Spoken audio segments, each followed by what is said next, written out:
Hello friends, welcome back. और हम लोग अपने थर्मोडायनेमिक रिलेशंस चैप्टर में ये तीसरा लेक्चर कवर करने जा रहे हैं। इससे पहले हम लोग फर्स्ट लेक्चर में हम लोग कुछ मैथमेटिकल टर्म्स के बारे में जाने थे जो हम लोग यूज़ करेंगे इस चैप्टर में। एंड देन नेक्स्ट हम लोग मैक्सवेल इक्वेशन, चारों मैक्सवेल इक्वेशन जो होता है उसके बारे में जाने थे और उसको कैसे याद रखा जाए सिंपलेस्ट तरीक़ा से, उसको हम लोग जाने थे। आज हम लोग TDS इक्वेशन को कंटिन्यू करेंगे। हम लोग के पास दो TDS इक्वेशन होते हैं जो किसी भी गैस के लिए अप्लाई हम लोग कर सकते हैं, तो उसको हम लोग आज डिस्कस करेंगे, दोनों TDS इक्वेशन को। तो स्टार्ट करते हैं हमारा फर्स्ट TDS इक्वेशन। ध्यान से समझिएगा। TDS इक्वेशन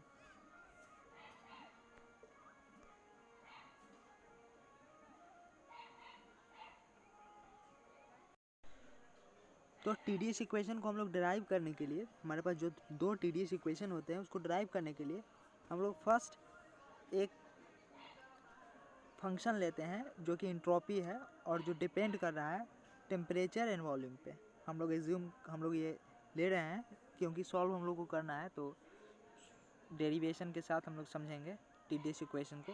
तो सबसे पहले हम लोग एक केस ले रहे हैं जिसमें जो हमारा इंट्रोपी हमारा है वो दो चीज़ पे डिपेंड कर रहा है, टेम्परेचर एंड वॉल्यूम पे। ठीक है, अब क्या कर रहे हैं हम लोग, याद होगा आपको फर्स्ट लेक्चर में हम लोग पढ़े थे कि अगर कोई भी हमारे पास इक्वेशन है, ऐसे कोई भी हमारे पास फंक्शन है, तो उसको हम लोग डिफरेंशियल फॉर्म में कैसे लिख सकते हैं।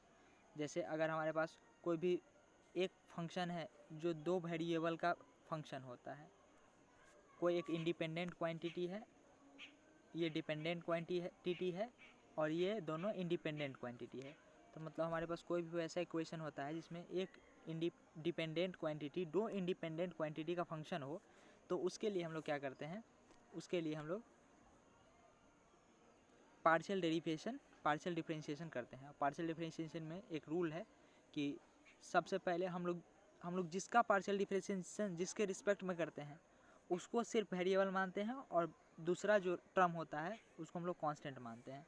तो उसी तरीक़ा से अगर हम लोग इसका पार्शियल डिफरेंशिएशन करें, इसका डिफरेंशिएशन करें, तो ये तो फुल डिफरेंशिएशन होगा, और उसके बाद इधर वाला ये जो टर्म है इसका डिफरेंशिएशन कुछ इस तरीक़ा से होगा कि हमारे पास डी एस मतलब del S divided by del T.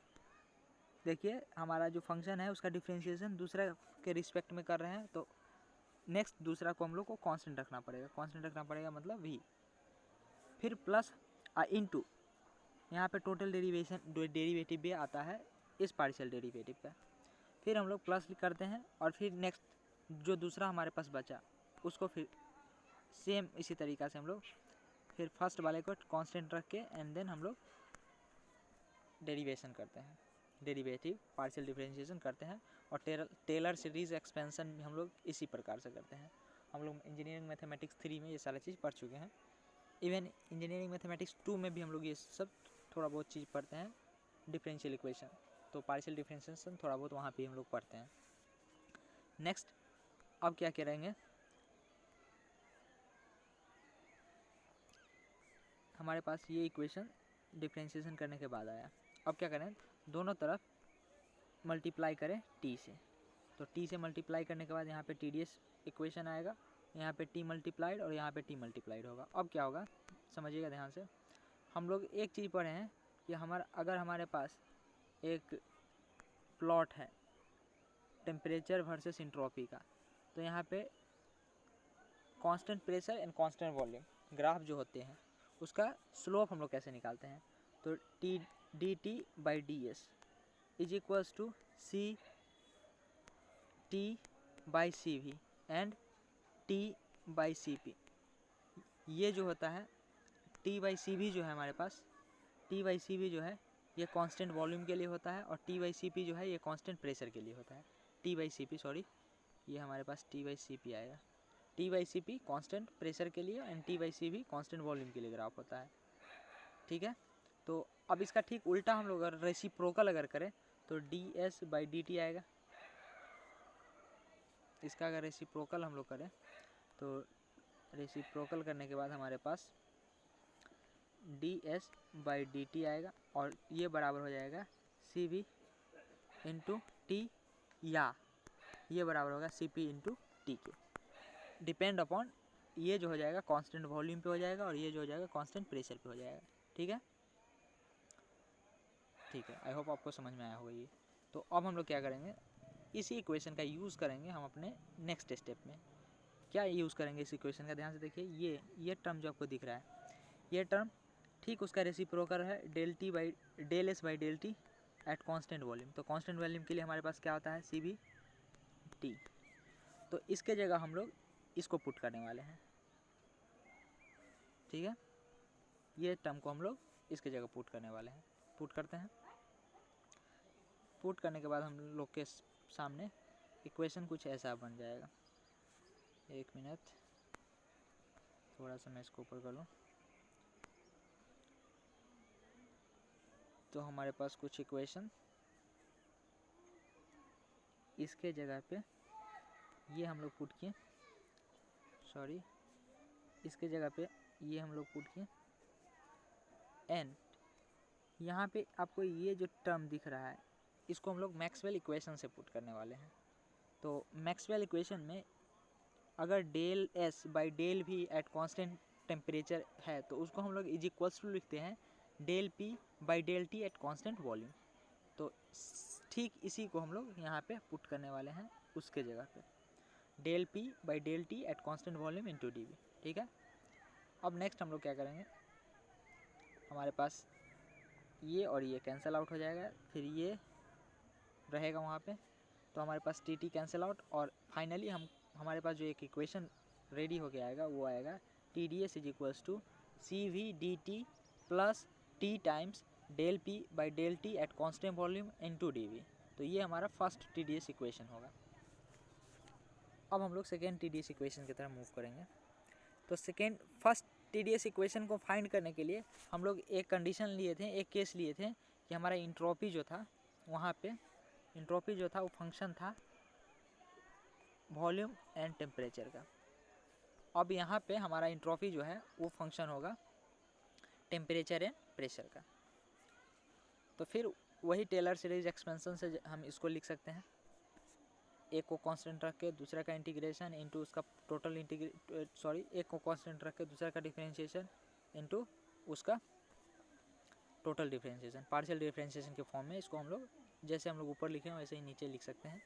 Next हमारे पास फिर से क्या करेंगे, यहाँ पे दोनों तरफ टी से मल्टीप्लाइड करेंगे, इधर भी टी से मल्टीप्लाई इधर भी टी से मल्टीप्लाई करेंगे।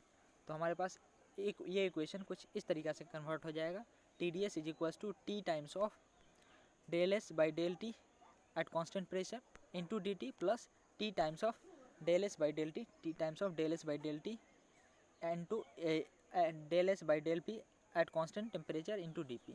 अब क्या है, फिर हमारे पास एक इक्वेशन आता है D T by D S at constant pressure is equals to C P by T, sorry T by C P.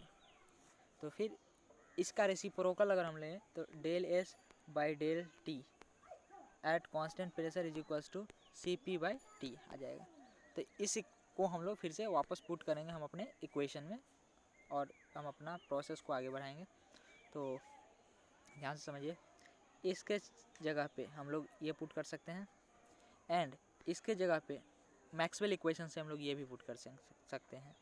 Maxwell equation से मैक्सवेल इक्वेशन से अगर हम निकालना चाहें तो del S by del P at constant temperature is equals to होता है minus of del V by del T at constant pressure. तो इसको हम लोग सब्स्टिट्यूट करेंगे अपने दूसरे के जगह पे। सब्स्टिट्यूट करने के बाद हमारे पास हमारा दूसरा टी डी एस इक्वेशन हमारे सामने आएगा जो कि ये रहा, T D S is equals to C P del T minus of T D V del V by del T at constant pressure into D P. ये second T D S equation हमारा बन के तैयार है। तो हम लोग दो T D S equations find किए हैं। अब इस TDS इक्वेशन की मदद से हम लोग क्या करेंगे, हम लोग जैसे हम लोग को एक क्वेश्चन दिया जाता है कि प्रूफ कीजिए कि CP ग्रेटर देन CV होता है, तो हम लोग TDS इक्वेशन की मदद से ये प्रूफ कर सकते हैं, मैथमेटिकली प्रूफ कर सकते हैं कि CP ग्रेटर देन CV कैसे होता है। ठीक है, तो इस वीडियो में इतना ही। नेक्स्ट वीडियो में हम लोग CP ग्रेटर देन CV कैसे होता है उसको प्रूफ करेंगे। Thank you.